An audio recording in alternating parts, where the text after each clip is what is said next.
हिमाचल का एक घर जहां 4 महीने में हुए 3 मर्डर, अपनी मां का गला दबाकर बेटा फरार, पत्नी को भी ले गया साथ। इसी घर में हुई थी जहरीले भोजन से 2 बच्चियों की मौत। तो क्या उनका भी किया गया था कत्ल? जांच में जुट गई है पुलिस। ये नया साल 2025 हमारे हिमाचल प्रदेश के लिए काफी अलग तरह की चुनौतियां लेकर आया है। और सबसे बड़ी चुनौती तो यह है कि शांत कहे जाने वाले हमारे राज्य में घटित हो रही क्राइम की घटनाओं पर लगाम कैसे लगाया जाए, क्योंकि अभी नए साल के 3 दिन भी नहीं बीते हैं और प्रदेश के अलग अलग इलाकों से हत्या के 4 नए मामले रिपोर्ट किए जा चुके हैं। इन सब के बीच हिमाचल के कांगड़ा जिला से हत्या की एक नई वारदात सामने आई है और ये पूरा मामला ही सस्पेंस, मिस्ट्री और हैवानियत से भरा हुआ है।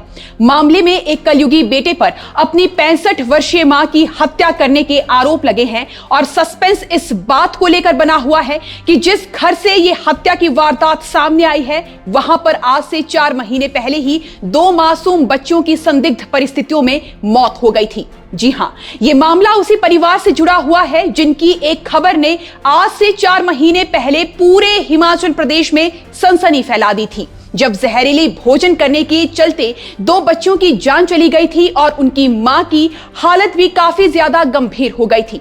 तो फिर क्या है इस पूरे मामले की अंतिम सच्चाई? किसके बहकावे में आकर शराबी बेटे ने कर डाला अपनी मां का मर्डर? क्या बहू बेटे की मिलीभगत का अंजाम है ये हत्याकांड या फिर कुछ और ही है इस पूरे मामले की बैकग्राउंड स्टोरी?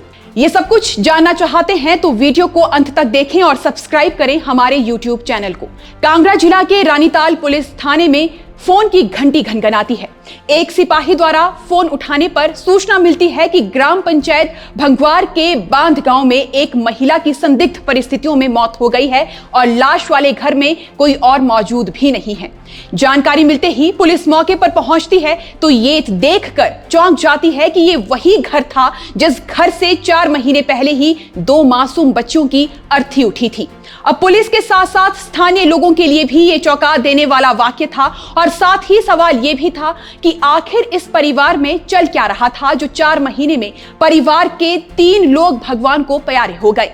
खैर, पुलिस सूचना के आधार पर घर के अंदर घुसती है और वहां 65 साल की मुन्नी देवी का शव बरामद करती है। वहीं मृतका के गले में निशान भी पाए जाते हैं, जिससे ये बात भी साफ हो जाती है कि यह हत्या का केस है। और जब मृतका का बेटा और बहू दोनों ही मौके पर नहीं पाए जाते तो कहीं ना कहीं उन दोनों पर ही इस महिला की हत्या का आरोप भी लगना शुरू हो जाता है। खैर, लाश बरामद होने के बाद जब पुलिस ने अपनी तफ्तीश को आगे बढ़ाया तो उन्हें पता चलता है कि जान गंवाने वाली 65 वर्षीय महिला मुन्नी देवी मूल रूप से उत्तर प्रदेश के बरेली की रहने वाली है, जो अपने बेटे के परिवार के साथ कांगड़ा के रानीताल में पिछले 20 सालों से रह रही थी। बुजुर्ग महिला के साथ उसके घर में बेटा, बहू, 2 पोते और 2 पोतियां रहती थी, मगर दोनों बच्चियों की मौत होने के बाद घर में सिर्फ 5 लोग ही बचे थे। पुलिस जांच को आगे बढ़ाती है तो उन्हें पता चलता है कि जान गंवाने वाली बुजुर्ग महिला रात को अपनी बेटी के पास ज्वालामुखी रोड आई हुई थी, जहां रात के करीब 10 बजे उनका बेटा नेकपाल नशे की हालत में पहुंचता है और अपनी मां को वापस लेकर अपने घर आ जाता है, जिसके बाद अगली सुबह महिला की लाश उसके बेटे के घर से बरामद हुई है। ऐसे में माना जा रहा है कि नशे की हालत में दोनों मां बेटे के बीच कोई बहस या झगड़ा हुआ होगा, जिसके बाद ये घटना घटित हुई है। मगर मामले में हैरान कर देने वाली बात तो ये है कि इस घटना से 4 महीने पहले ही नेकराम की 2 बेटियों की मौत हो गई थी। उस वक्त बताया यह गया था कि रात को अपनी मां के साथ डिनर करने के बाद 4 और 7 साल की दोनों बच्चियों और उनकी मां को उल्टी होने लगी और अस्पताल पहुंचने से पहले ही बच्चियों की जान चली गई, जबकि उनकी मां को डॉक्टर्स ने गंभीर हालत होने के बावजूद भी बचा लिया। वहीं जब ये 4 महीने पुराना केस सामने आया था उस वक्त भी मामले को लेकर कई तरह के संदेह जताए गए थे, मगर आज तक उन दोनों मौतों की सच्चाई से पर्दा नहीं उठ सका है और अब इसी घर से एक और लाश बरामद हो गई है। बहरहाल डीएसपी देहरा अनिल कुमार ने मामले की पुष्टि करते हुए बताया है कि एक महिला का संदिग्ध परिस्थितियों में शव बरामद हुआ है और फॉरेंसिक टीम को मौके पर बुला दिया गया है। रिपोर्ट आने के बाद ही नियमों के अनुसार कार्रवाई की जाएगी। पुलिस बहू बेटे की तलाश में जुटी हुई है और आसपास के लोगों से भी पूछताछ कर रही है।